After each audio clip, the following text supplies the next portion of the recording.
Hello, everyone. I am Randy Suarez, aka Silva Crow, back here with another amazing reaction. This time we're back here with some more Josh Johnson. Adolescence is #1 on Netflix, and it's got the Manosphere shocked. I wonder why. I still have not seen it, so I am curious on why. But at the same time, I never really care less. I never really care about the Manosphere because they're a bunch of weirdos. Yeah. Yeah. And a lot of people always say, "Oh, aren't you into anime? Aren't you weird?" Look. Okay, let me break this down for y'all, so y'all can get jiggy with this. I may be into anime. All the crap they talking about in the Manosphere makes 0 sense at all. Period. A lot of head scratching and a lot of what's the word for it? People being idiots. So anyway, I digress. So if you like any of this content, please like, comment, and subscribe to my channel. Like, comment, and subscribe to Josh Johnson. I will leave the original link to this video down below to watch it uninterrupted. Link to my Twitter, Instagram, and TikTok. You can follow me on those social platforms. Link to my Cashapp. Feel gracious enough to donate whatever you want to donate. It's fine. You don't. That's fine as well. Same thing to super things. But, excuse me. But if you by liking, comment, subscribe, sharing all the good stuff, how you show your support, it lets me know you rock with the reaction content, rock with the channel, and rock with your boy. But further ado, buckle up and let's get started. Alright, we here with some more Josh Johnson. Adolescence is the #1 on Netflix, and it got the Manosphere shook. I'm curious what he's talking about. Again, and apparently this is a show on, I guess, a documentary on Netflix, I guess, which I probably need to check it out. But I digress, so here we go. It is crazy to me that everybody, no matter who you are a different person to everybody that you know. Like, we have the idea in our heads, we understand that we're different to our parents than we are to our friends, than we are to our coworkers. But I mean, like, every single person. Just because of when we meet each other, how we meet each other, what we mean to each other and everything. I have a friend from growing up. His name is Squish. And Squish guy's name, because he's pretty accident prone. In fact, the way I met Squish was he was walking, and this kid was in the cafeteria, and he stepped on a pickle. And this kid flew. He stepped on the pickle like he stepped on a Hot Wheel. I didn't know pickles had that type of movement. The pickle didn't even disintegrate. He just stayed on it perfectly, like a roller skate, and couldn't stop himself like a Looney Tune. One leg in the air, one leg on the pickle, and couldn't seem to get off. And he was screaming the whole time. Ah! This man was Janelle Monáe across the floor in a panic. Ah!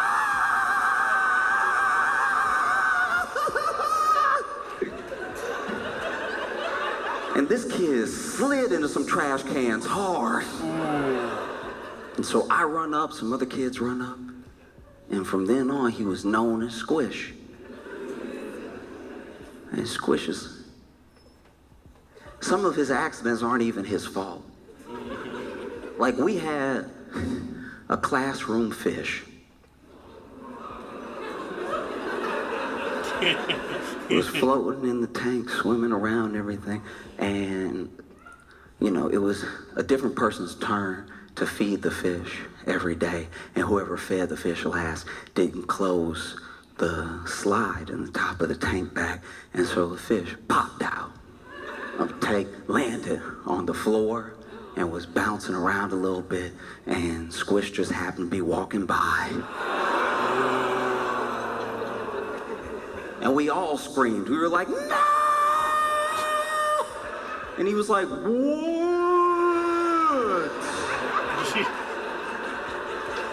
No.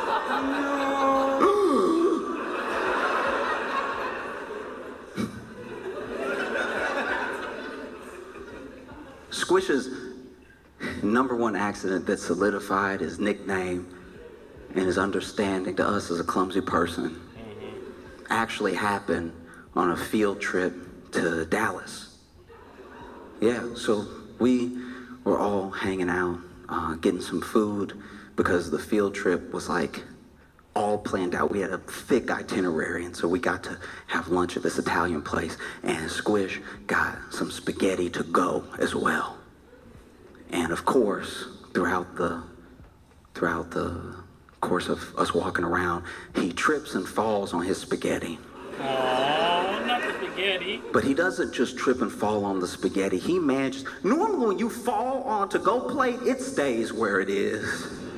This kid fell and somehow managed to get all of the spaghetti from his stomach to the top of his head covered in marinara sauce. It was like there was more marinara sauce on him than there was in the to-go plate. And unfortunately, it was a field trip to the book depository.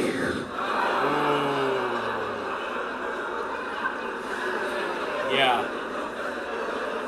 Let that sink in. So if you were passing by, all you saw was a kid covered in marinara and spaghetti on his head going, help! Help me!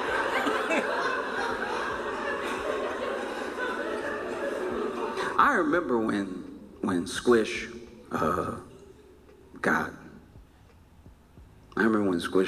got married. I remember when he had a kid, and I remember when his wife told him, and is wild because when she told, I wish he had been doing a bit or something, just making a cute little joke for the two of them. But she said, we're pregnant, and without missing a beat, he went.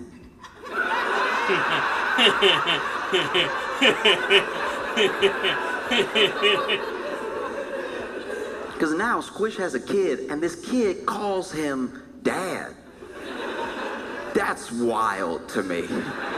It's wild that the people that I grew up with are upgrowing people. That feels... To be honest, it is weird, especially if for people who are known to doing stuff, or someone like Squish, accident prone, who are technically a father. And it's one of those things that the best way I can put this is like you don't expect it. It's like, wow, good for you, man. Crazy. That genuinely feels unacceptable. That the people that I grew up with are making new people that don't know what they're like. Mm-hmm. On that point, I know these people. This kid calls Squish Dad. I'm like, oh, you don't. That's not Dad. That's Squish. No, you weren't around, but. And I'm thinking about it so much because I am older now than my parents were when they had me. And it sort of recontextualized every memory. Because every year that I get older and I'm just going about my life, I think about how they were the age that I am now, but with me. I'll have a bad day and think, oh, this is the worst, and not thinking about how they used to hang out with me, but not when I was like, fun. Here's the thing, I'm at the age right now, I'm 32 years old by the way, that my dad had me. In fact, when my mom had me. My dad is a bit, I think about like 7 years older than my mom. I'm at that age, because I was born in 92. And yeah, my dad was 32 when I came in, and it's one of those things. It's daunting, very much so daunting.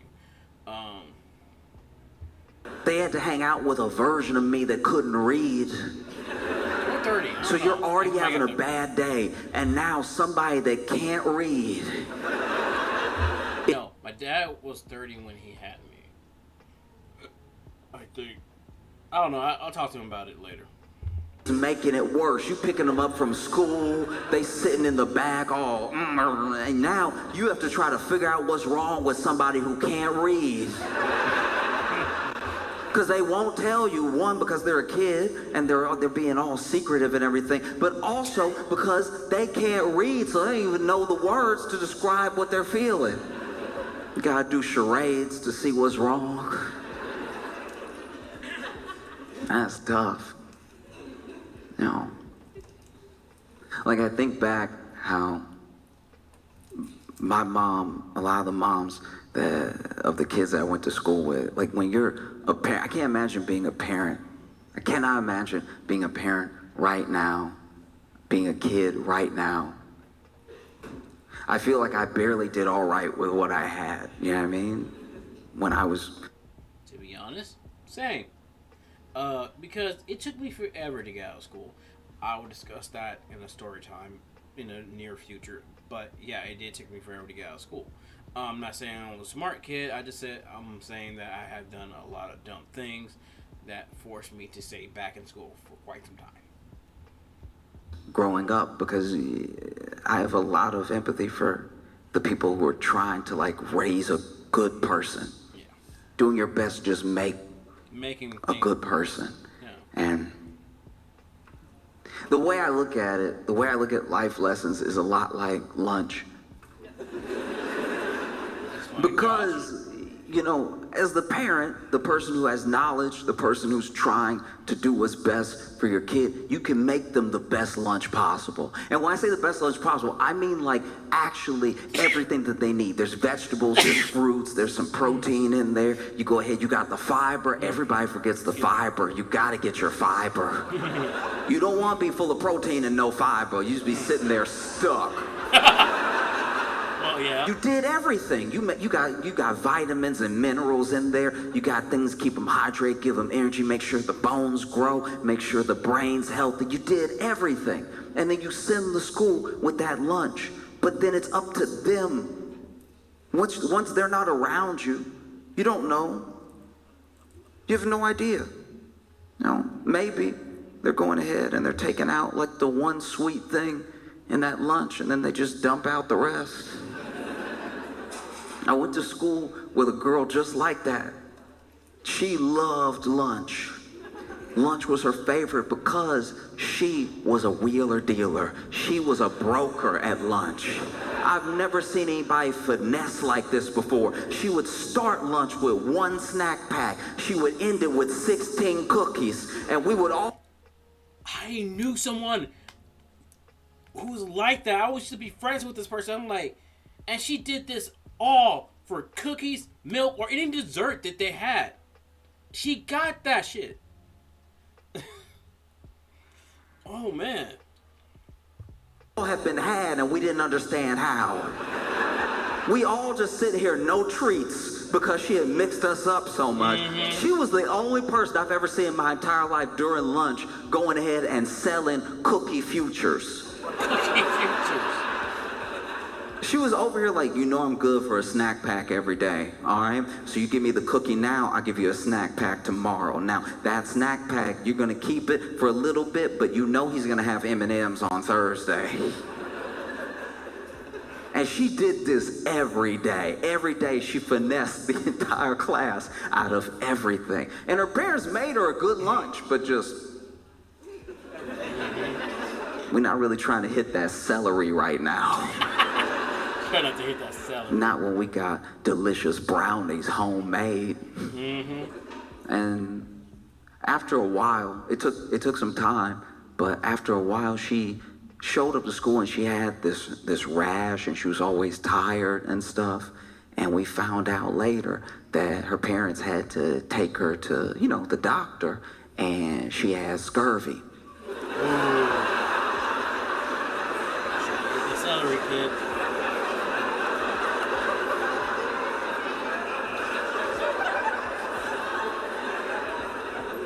In the modern age,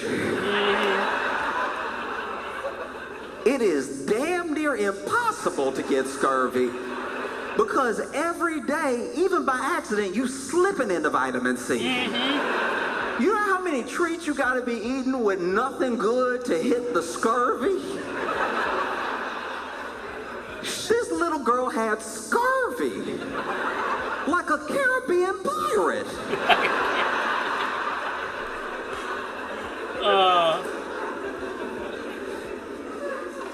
Because her parents were doing their best for lunch. They prepared her as best as possible. They gave her everything good. But then when you're around your friends, when you're alone, a parent can't know what's going to happen after that. True. You know? Like, there's a show on Netflix called Adolescence. And I watched it. And I think it is a very well-made show. Out of all the critiques I've heard about the show, and there are plenty, I have not heard anyone say that the acting isn't phenomenal or that the camera work isn't incredibly interesting, you know. But it's a tough watch, and it's heavy, and it brings up a lot of things I think are important to talk about because it's sparked all these conversations online. It's the most watched English-speaking show in Netflix's history, and you know, there are people being like, oh, finally we're discussing the way that misogyny has creeped in online into every facet of society. And then there are other people being like, no, it's a moral panic. Like, these things are bad, but we're blowing it out of proportion. And so that discussion I do feel like is important. And I haven't, only one person, there was this was one woman I was talking to that was like, it's my favorite show of all time. And I was like, ugh.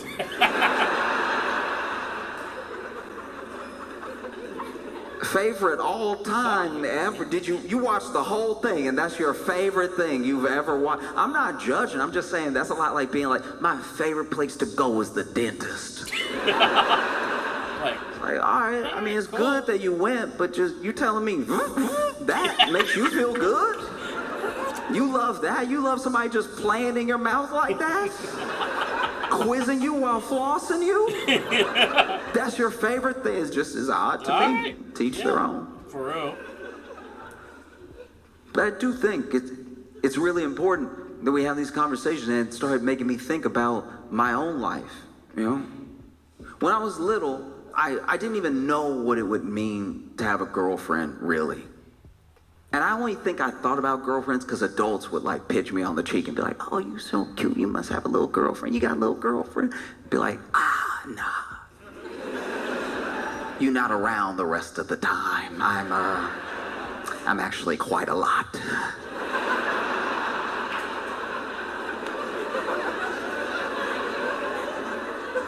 But there was someone who I used to eat lunch with for a little while there.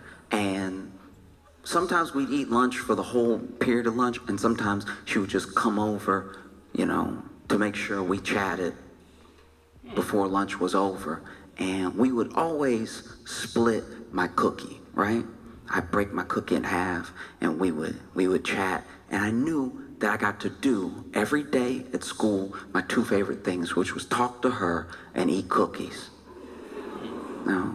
And so she'd come over, we'd break bread, cookie bread, we break bread and everything. We talk about all sorts of stuff. And I didn't know what it would be like to have a girlfriend, but I knew if I was gonna have a girlfriend, it would be her, right? This is who I like talking to, it's who I like spending time with, it's the only person I'll share my cookie with. And one day, I was walking to the monkey bars, you know, get some swings in. It was good to get the shoulders working. And when I got up to those monkey bars, I wasn't right up on them, I was still at a distance, but I saw her kissing a boy. Oh, Josh. And I was distraught. I saw them kissing. I was like, no! I didn't even think of kissing! Oh, come on, Josh. Is that what boyfriends and girlfriends do? Hey, you know, we little, so they not even really kissing. They more just butting heads and everything. Pretty much.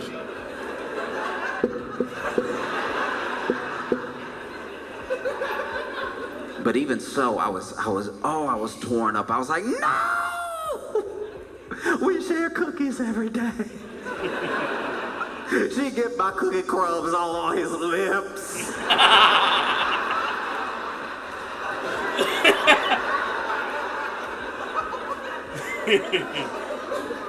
And I didn't go up to the monkey bars. I went to the little castle that we had on the playground, and man, I cried. I was torn up, you know. Oh, Josh. And I didn't know what to do in that moment. I didn't know how to fix the way I was feeling, and it felt like I had done something wrong, even though it was just life happening. Mm-hmm. You know, this person was still someone who I liked very much, but I was like, no, what to kiss? What? No. Did the cookie mean nothing? So, what about the cookie girl? The cookie!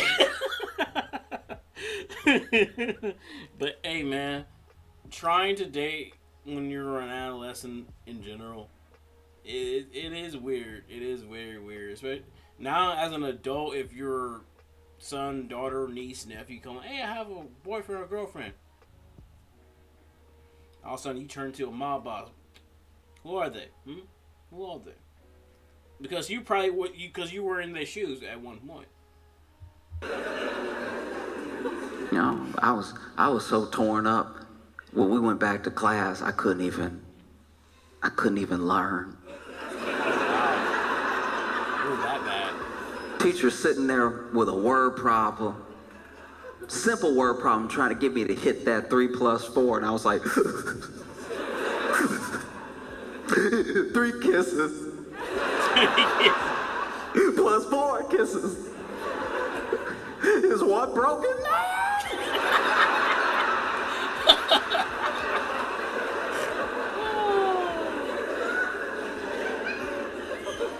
And I think it's the discussions that are arising because of the show, I think are important because whether it feels like it or not, we are all each other's responsibility.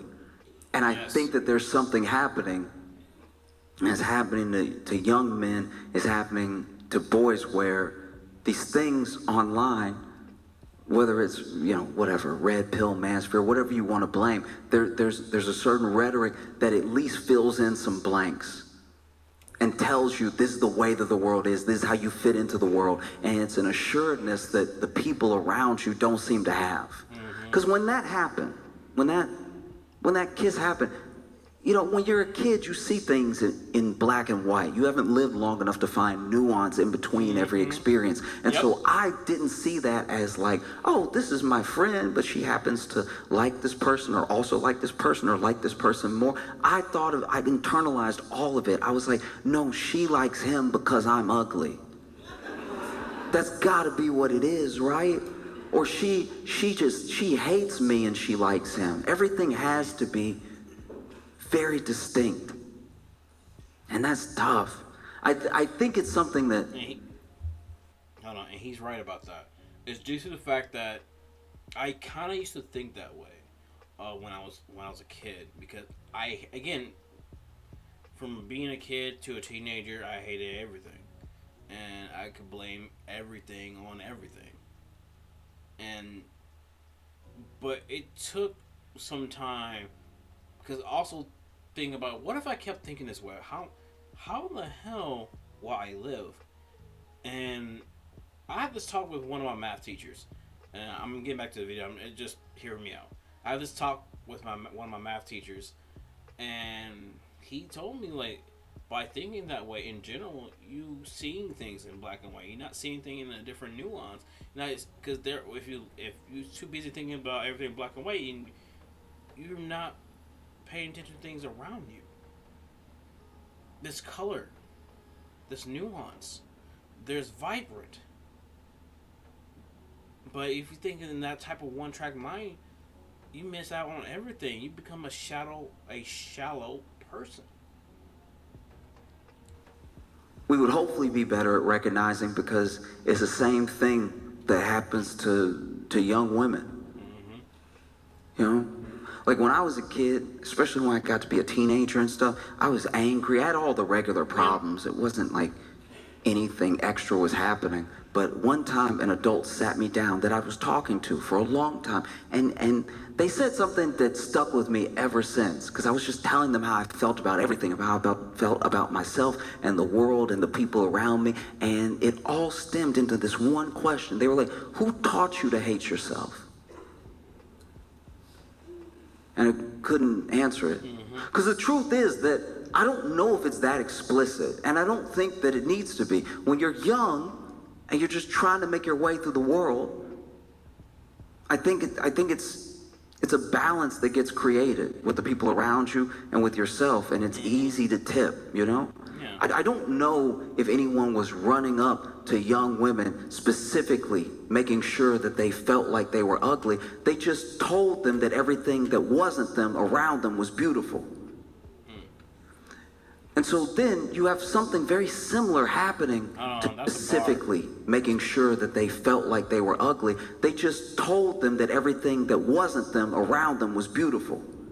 That's a bar. And it's one of the reasons why I would never understand when I have seen this growing up, and it never makes sense then, doesn't make sense now as an adult. When a guy asks a girl out and she tells him, I'm not interested, instantly calling her all types of names because he's hurt that he got rejected. Like, bro, how did it escalate to that degree? Then basically telling her that she's ugly, which is messed up. Like, bro, what is wrong with you?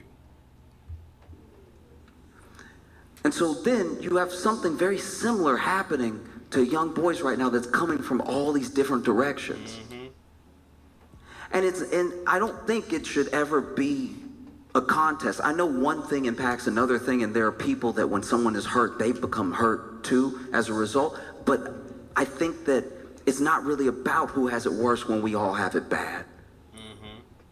Sometimes when somebody's going through something and they're open about it, if it's not the person that we decided to band around, right? If it's like a unique person going through something and they're sharing it, sometimes the response, instead of being empathy, is almost backlash, right? They're going through something and they're being open about it, and people are responding with like, oh, boo-hoo, you'll be fine.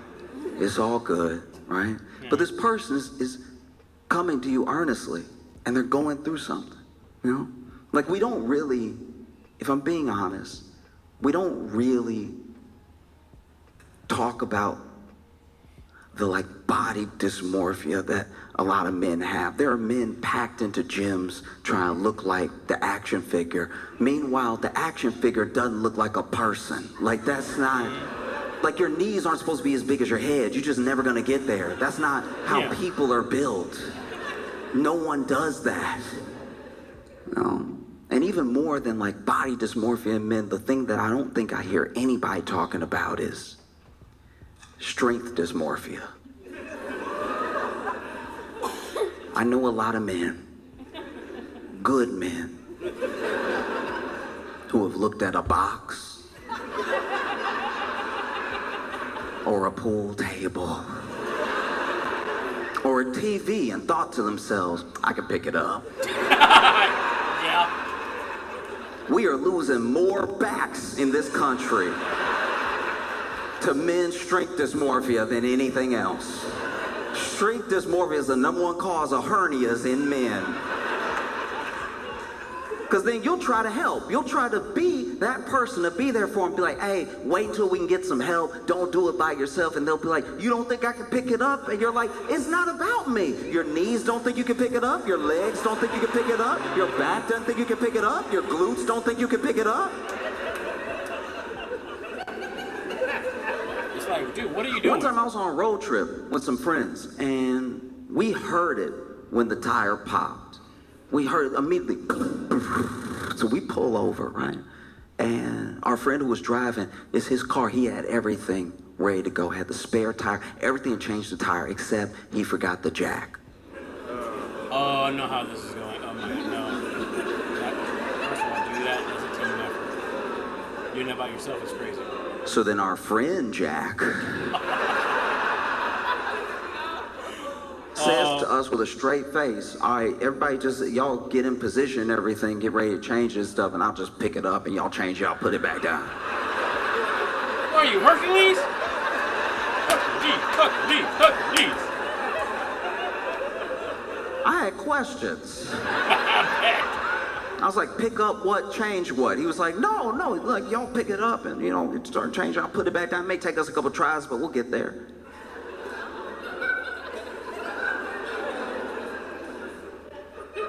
All right, let's see how There are two types of people who can pick up a car. One are strong men. And by strong men, I don't just mean men that are strong. I mean actual competitors, like strong men. All they do is train and work out and lift heavy things. They almost look like the action figure, but they're not quite there because your knees are only going to get so big, right? But they got very big shoulders, big head, everything, big arms, and they pick up boulders and they put them on top of stuff. And then sometimes they pull trucks. They have the chain and they pull, and you can see that tire moving a little bit. You're like, he is moving it. Wow. You can watch it on ESPN2. Yep. Actual bodybuilders that can actually pull 18-wheelers. Also heavy lift competitions and stuff like that. They do this daily, not because your name is Jack, because you are jacked. That type of man. That man right there, he'll never turn around fast, but he can pick up a car. You touch him on the shoulder, it's gonna be a while before he gets to you. But he could pick up a car, okay? He will never kill a fly. He's not gonna be that quick with it. But if you need a donkey murdered by punching it in the face, he can get that. It's dead.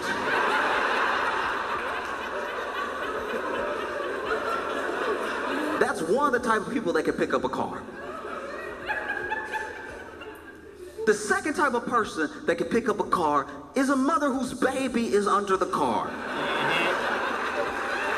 And even in that scenario, she can pick up the car because the part of her brain, out of concern for her child, that would normally say, girl, think about your joints, has shut off. It's not like she picks up the car, gets the baby out of the way, and is fine afterward. Her ligaments are shot. Yes. But she can do it. So unless, bro, you've been doing some exercises that we haven't seen, or there's a child under the tire that you care about very much, I don't think this is gonna work. And he's like, you don't think I can do it? I was like, it's not about me. Your legs don't think you can do it. Your back doesn't think you can do it. Your glutes don't think you can do it. But he wanted to try. And so everybody got out of the car. Everybody got in a position. One friend was there with the spare tire. Other friend was there getting ready to start unscrewing everything. I didn't have a job, so I just stood there, as a witness to record, And we know that there is a way to work out.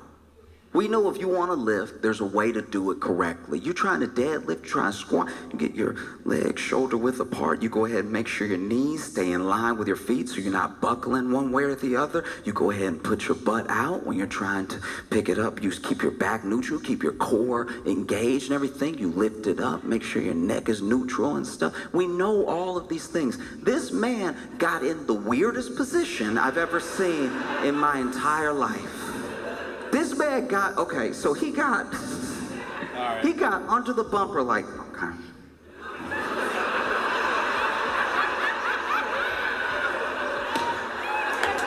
All right.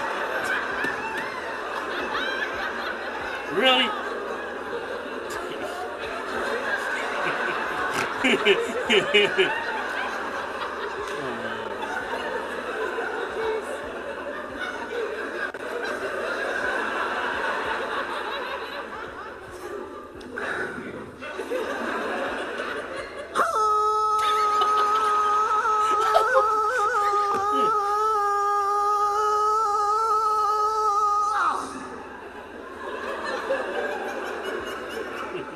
Y'all get it? We were like, no. It didn't move. Because it's a car. How long did you think you were lifting it? What world are you in? And he's like, oh, you know what? That's my bad. That's my bad. No, I'm doing it wrong. I'm going to turn around. Turn around. You know that lift that's famous for being much easier, where they go to the Olympics and they put the bar behind them to pick it up. You know, that thing that we've all seen before. Mm-hmm. This fool turned around, okay. Put his back to the car, like, okay.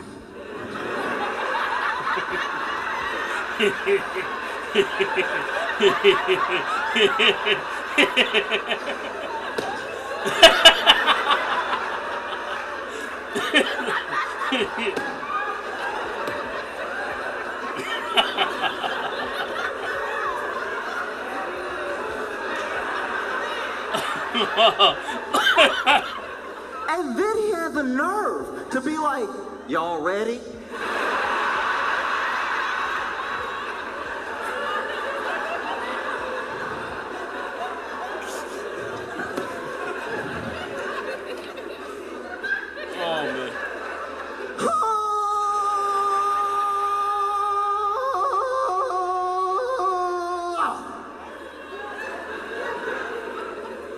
Y'all must have got it that time, right? Ow. And we're like, no! It didn't move because it's a car. You can feel yourself not moving it, right? And I knew he was hurt this time because he just wanted to walk off. But he was still in position. He was like, I'm done messing with y'all. Y'all not even serious. I can't believe it.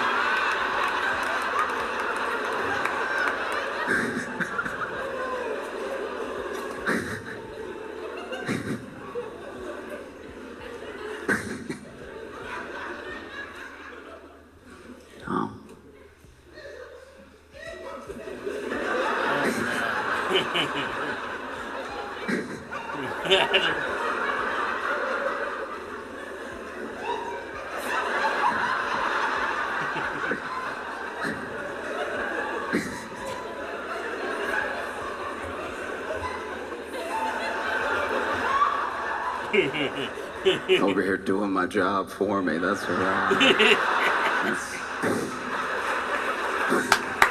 Hey.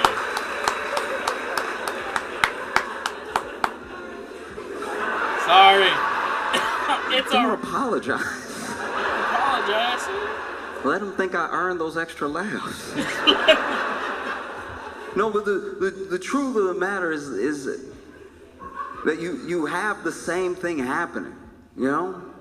We kind of, I'm not saying we figured it out, but we kind of addressed it with the Barbie in theory. And there's something that's like laid out all across the internet. And it's made me think about the question that I was asked: who taught you to hate yourself? And I finally answered it in my own head. It's probably, whoever taught you to hate yourself is probably selling you something. Mm-hmm. That's all it is. We recognize it. We've learned to see it with women when it comes to makeup, when it comes to a certain fit, all that stuff.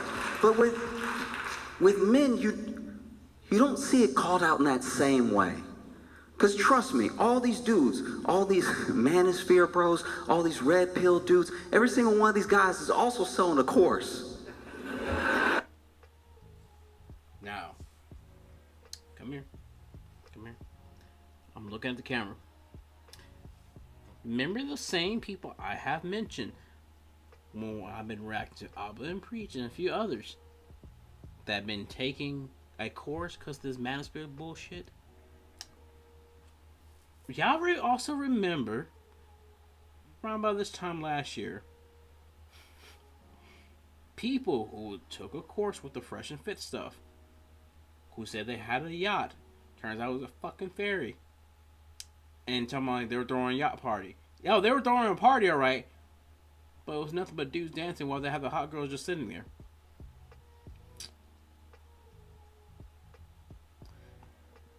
Talking about being a man. Okay. They selling you bullshit. You savvy?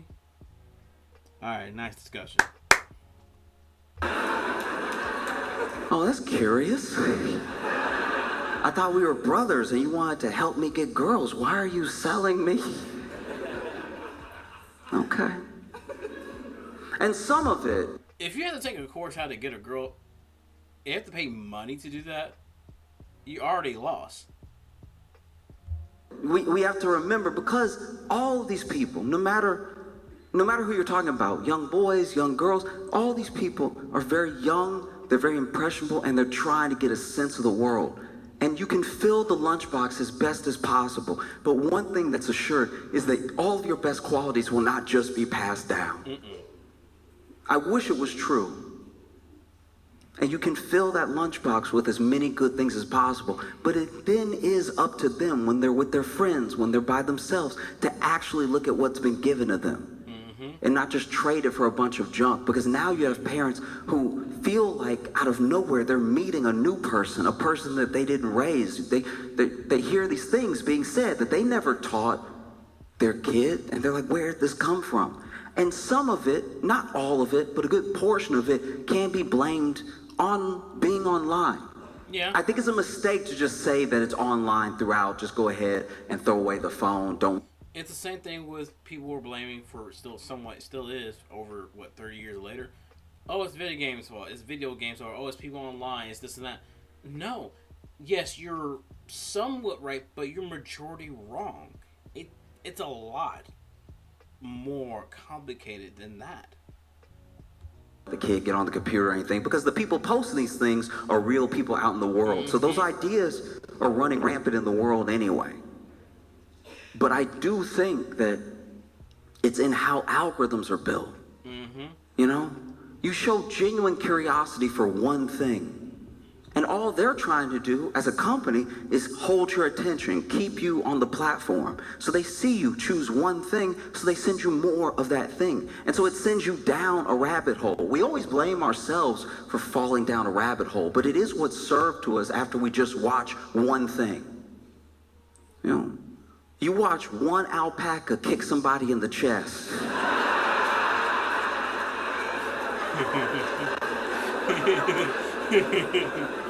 And then socials are sure, they're like, this must be his favorite thing. Let's go ahead and keep running them. You know? And I'm blessed that I am who I am. I was born when I was born. I have my own problems, my own worries and everything. The hardest life you're ever gonna have to live is your own, which is why I do my best not to judge anybody, because I think genuinely that if I had been born as them in a different time, I'd probably be just like them. Yeah. You know, and so I truly believe that one of the it's so funny when somebody tries to start a clap, but y'all But here's the thing, actually was appropriate time to clap because he was speaking bars and because it is facts. Is the point, like what he said, sometimes it's that way. Like them. You know, and so I truly believe that one of the it's so funny when somebody tries to start a clap, but y'all aren't like feeling it. It's like I don't say anything for claps, but every once in a while somebody feels moved to clap, but then they realize it's not like a everybody clap. Like,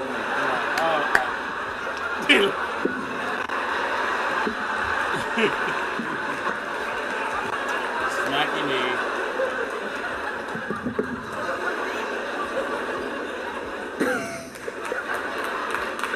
No. I didn't. Yeah, everybody clap. But I didn't. All right. All right, cool. You know. Let me earn it. but the truth is that, like, when it's that easy,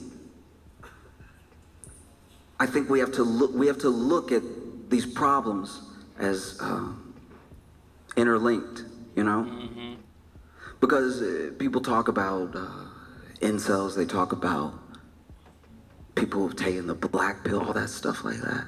And You got to recognize truly that these like incels, whatever people end up calling them, they don't really hate women. They hate themselves. That's where all that comes from. And that's why I've been telling a lot of people when people start react to people like Fresh and Fit and among others. And I'm just using an example because at the end of the day, it just feels like that they say they love themselves. They say this, they say, oh, I respect. Why you're yelling? Why are you shouting at me? Why are you doing this? Why are you doing that? It don't seem like you do, but you say you do. You say these things, but you're doing the exact opposite. It's weird to me. And I can only imagine if I was a kid now and I came home and I got online and I typed into Google or any platform, especially social, why would she eat my cookie but then kiss somebody else?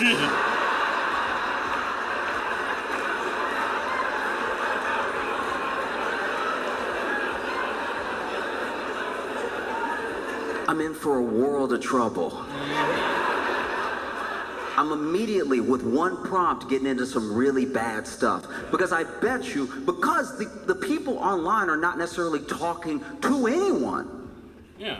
They're speaking to their own experiences and broadcasting them, projecting them on other people in every situation. And so if I type that in, I'm not getting back the answer I would get from an adult that's like, hey, look, these things happen. Maybe this person knew that you liked them. Maybe they didn't. Maybe it doesn't matter. Maybe the same thing would have happened either way. I know that's hard to hear, but there's so many people in the world. There's billions of people in the world. There are more people in the world than you can count right now because you're not great at math.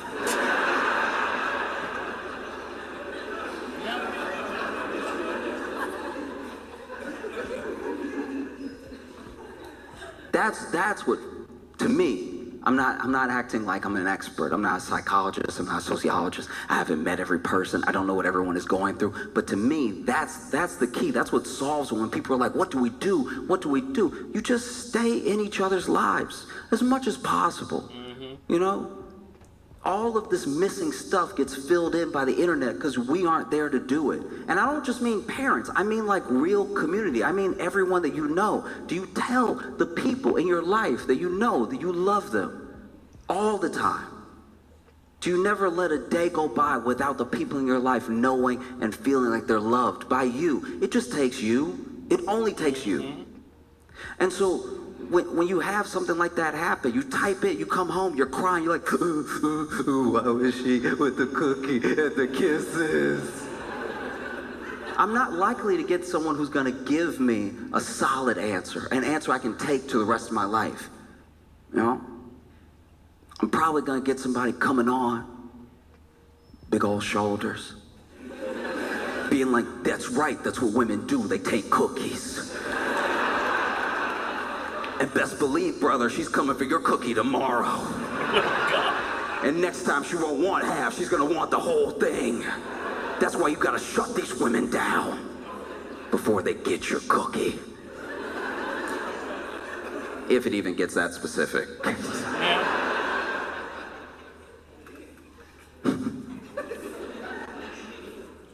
I remember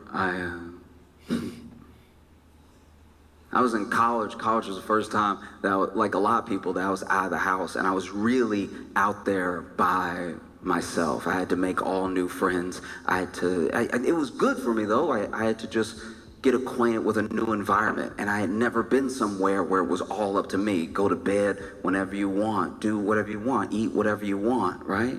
As long as you're getting good grades, nobody really cares. As long as you're not causing a bunch of havoc, no one's gonna say anything. And I made a friend when I was in college, and we had a conversation one night that was genuinely transformative because when someone opens up, and I'm not trying to be particular here, but it's true. When someone opens up, especially a man that's never opened up before, what happens next in that moment is crucial. It's incredibly important. Mishandling that moment almost guarantees that not only will the wall go back up, it's gonna have another layer of bricks. It's gonna be even harder to break down. Yep. And we just got to talking. I don't even know who shared first, but he told me things. He told me about his anxiety, depression, his feeling, his lack of purpose, all the things that he thought that he was missing in the world, and everything that he thought he was not worth, and things he thought he would never get. And it was all just like coming out so earnestly. And so then I did the same. I told him things. I told him about my anxiety, my depression. I told him about everything that I was going through, how I felt about myself, how I felt about the world, the people around me. Like nothing would really matter if I was here or not, right? And we shared for a while. And then when it was over, we realized like we were the only people we had told these things to. Everything else we expected to just take to the grave, and we had just told it to each other because there was someone there to listen. And I know sometimes it can happen where like a man opens up to you and you don't know what to do. And so I'll give you one tip. If you really don't know what to say, if things are coming at you and they're things you would have never imagined coming out of this man's mouth, just hit him with a word.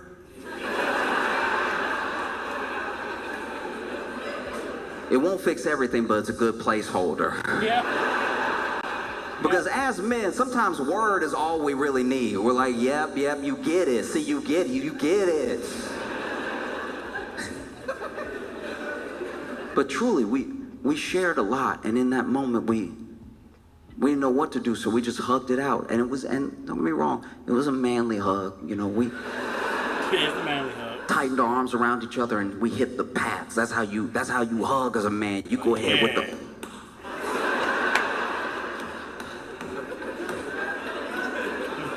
Watch the end of Top Gun Maverick. Both those men ready to cry and they still do. I don't know what to do, so I gotta hit it. And it was a long hug because once again, these are things we thought we would never be able to tell anybody else, and we're holding on to each other tight and we're patting each other back hard. And I'm not proud of it. But eventually, I did burp. It's okay, Josh.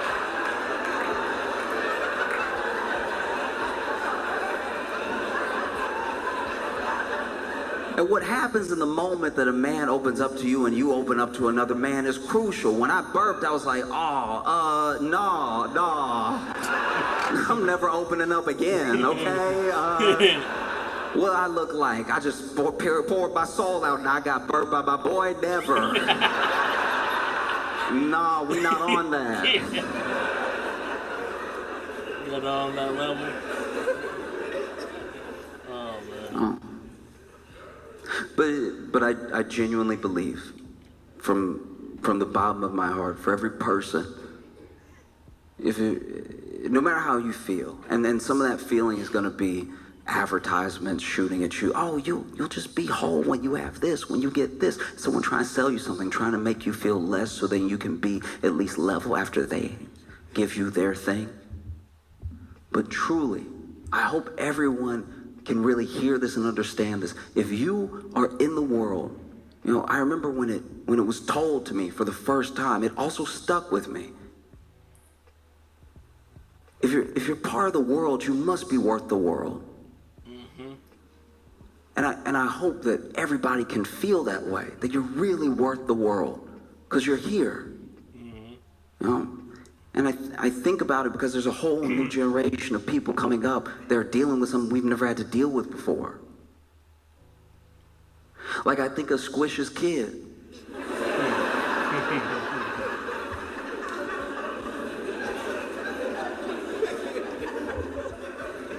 I was very nervous when Squish became a father because he has dropped everything I've ever seen him hold.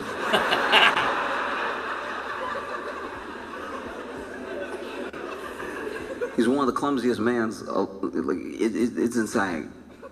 But he is kind, and he is generous. Yeah. And he has a good heart. And it'll be a better world if Squish's kid is like him. I hope that that's possible. I hope he can turn out just like his dad. It'll be a better world.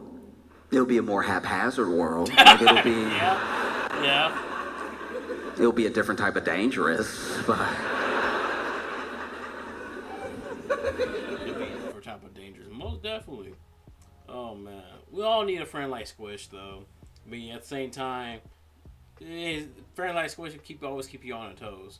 So anyway, but this is a good one. I actually quite enjoy this one because it talks about with basically what Josh is like, not really seeing things in black and white. You know, a lot of people think, and this is the one thing I always had an issue with the Manosphere, Red Pill, whatever you want to call it, is legitimately they seeing things black and white all the time. But it's not always it's not the case majority of the time. So I digress. But yeah, this is a good one. I hope y'all enjoyed this as much as I did. And if you like any of this content, please like, comment, and subscribe to my channel. Like, comment, and subscribe to Josh Johnson. I will leave the original link to this. The original link to this video down below, so watch out and interrupt it.